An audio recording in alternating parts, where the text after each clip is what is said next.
इस समय सोनिया गांधी के परिवार के हाथ का जो नेतृत्व है वो कांग्रेस के लिए, अच्छा 2014 से मैं पूछ रहा हूं, 2014 से 24 तक कांग्रेस पार्टी ने अपने विचार में, व्यवहार में, चेहरे में, बाकी में क्या परिवर्तन किया है कि पार्टी को मान लिया जाए कि इसमें कोई चमत्कारिक बदलाव आ गया है?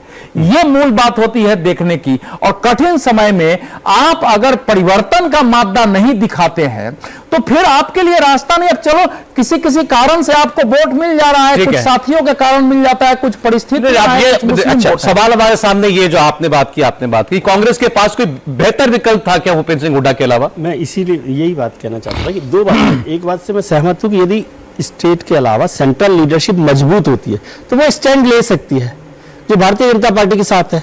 फैसलों के हार जीत सब कुछ होता है, प्लस माइनस होता है, उसका कोई बड़ा मुद्दा नहीं है, लेकिन बीजेपी की सेंट्रल लीडरशिप फैसला करती है, उसको सब लोगों को मानना पड़ रहा है। यहाँ एक वजह तो यह है कि सेंट्रल लीडरशिप कमजोर है, मतलब राहुल गांधी जी उस तरह से मजबूत नहीं है।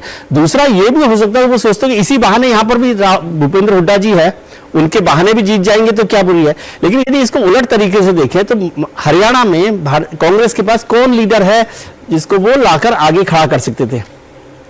इसको ये समझिए, आज की तारीख में भले ही वो कहे और ये 40 सीटें जो के अंदर देखिए भारतीय जनता पार्टी का इसमें बड़ा लीडर है, मोहन यादव मुख्यमंत्री बनाओ। हमारे साथ बीजेपी के गौरव वल्लभ जी जुड़ रहे हैं। गौरव वल्लभ साहब तो खुद हरियाणा से ही आते हैं और कांग्रेस पार्टी में रहे हुए। गौरव जी बताइए, आपको आपकी पार्टी का जबरदस्त परफॉर्मेंस हरियाणा के अंदर है। सौरभ जी जी बहुत बहुत धन्यवाद, और समस्त हरियाणा वासी और देशवासियों को भी बहुत बहुत बधाई, और सभी मतदाताओं को जिन्होंने हमारे पक्ष में मत दिया उनको भी धन्यवाद, और जिन्होंने नहीं दिया उनके लिए भी सोचेंगे कि उन्होंने क्यों नहीं दिया और उनसे भी मत लेने का प्रयास जारी रहेगा।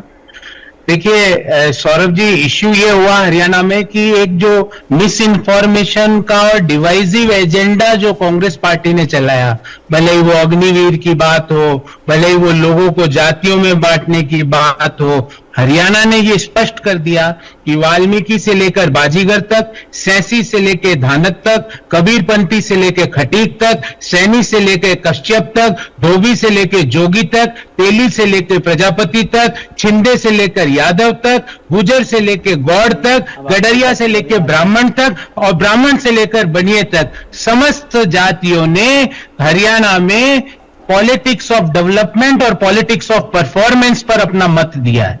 और पॉलिटिक्स ऑफ परफॉर्मेंस के आधार पर भारतीय जनता पार्टी ने वहां पे लोगों से मत मांगा है। ये कह के नहीं मांगा कि हम आएंगे तो 50 नौकरियां इस जाति को दे देंगे, 200 यहां दे देंगे, 1000 इसको दे देंगे। ये डिवाइसिव एजेंडा पे बात नहीं हुई है, डेवलपमेंट पे एजेंडा पे बात हुई है।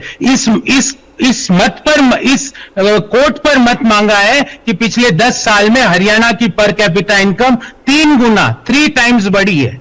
इस डाटा पर मत मांगा है कि जीएसडीपी हरियाणा की पिछले 10 सालों में 3 टाइम्स इंक्रीज हुई है। और ये एक डेवलपमेंट जो प्राइम मिनिस्टर मोदी साहब की जो डेवलपमेंट की पॉलिटिक्स है उस पे हरियाणा में मोहर लगी है, और आने वाले समय में इस मोहर की गूंज पूरे देश में बड़े स्तर पर सुनाई देगी। आपने ये तो बता दिया बीजेपी की कौन कौन सी बात लोगों ने सुन ली, राहुल गांधी की बात क्यों नहीं सुनी ये मैं आपसे पूछना चाहता हूं। हरियाणा ने किसी को आज तक तीसरा टर्म नहीं दिया, आपको दिया। सब कह रहे थे कि कांग्रेस पार्टी के लिए इससे बेहतर चांस हरियाणा में सरकार बनाने का नहीं हो सकता। प्रॉब्लम क्या है कांग्रेस की? सौरभ जी, जब राहुल गांधी जी विदेश में जाके सिखों का अपमान करते हैं तो क्या सिख वोट देंगे उनको?